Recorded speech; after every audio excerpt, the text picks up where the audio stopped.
Don't you just love removing leaves from the roof and gutters this time of the year? I'm Danny Lipford with tips for today's homeowner. Stay tuned and we'll talk about a way to cut down on the amount of work of this necessary chore right after this.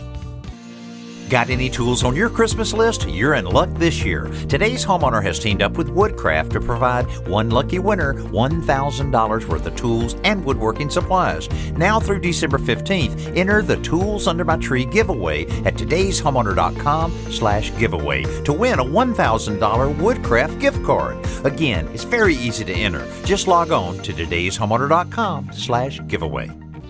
I learned a long time ago that cleaning gutters is a lot easier if you get leaves out before they become a soggy, matted mess. In fact, I use a leaf blower to blast out the gutters and clean any debris off of my roof.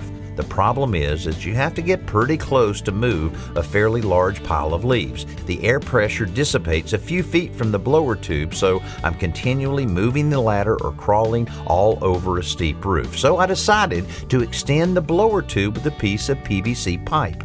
The PVC is slightly larger diameter than the blower tube, and I secure it with just a piece of duct tape. Now I can add 6 to 7 feet to my reach without moving my ladder. I'm Danny Lipford with tips for today's homeowner.